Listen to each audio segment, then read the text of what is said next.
Deuxième question très rapide, je voudrais vous interroger sur le JEFTA. Parce que non seulement le CETA est aujourd'hui appliqué en France à 90 sans que le Parlement français n'ait été, consulté, n'ait participé à cette décision, donc dans le silence le plus complet, mais aujourd'hui même est signé un accord de même nature, un traité nouvelle génération de libre-échange avec le Japon, l'Union européenne. La France a donné, évidemment son accord. Moi, je voudrais savoir si le Parlement français va être sollicité et si les Français vont pouvoir être soumis à un référendum et pour donner leur avis sur des questions qui traitent de leur vie quotidienne, de l'environnement, de la santé, des services publics et aussi de l'économie qu'ils ont le droit de choisir. Et d'ailleurs, quand ils avaient donné leur avis sur le traité constitutionnel européen qui était particulièrement libéral sur le plan économique, ils avaient dit non. Sur le Japon, l'accord est signé aujourd'hui. L'accord ne sera pas ratifié par le Parlement français, il a été ratifié par le Parlement européen, qui, à ma connaissance, est une instance démocratique. Ou alors ferait me dire le contraire, m'expliquer le contraire. Il se trouve qu'il n'y a pas de composante investissement dans cet accord, et donc du coup ne fait pas l'objet d'un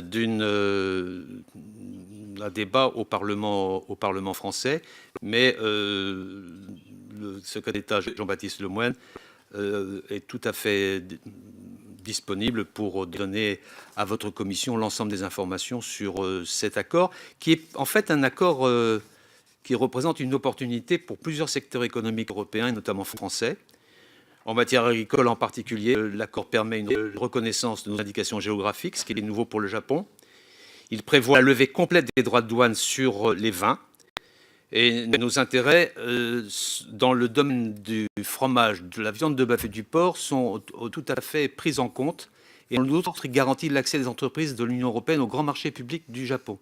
Donc c'est un accord très intéressant.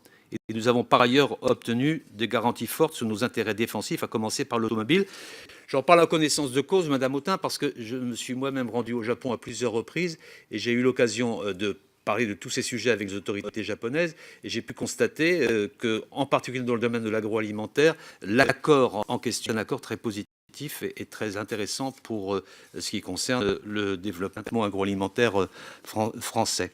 Donc c'est un accord qui n'entre pas dans la guerre commerciale. C'est un accord qui permet au contraire d'aller vers des relations conformes à l'Organisation mondiale du commerce et conformes à une bonne complémentarité entre nos économies. Donc moi je me réjouis de cet accord.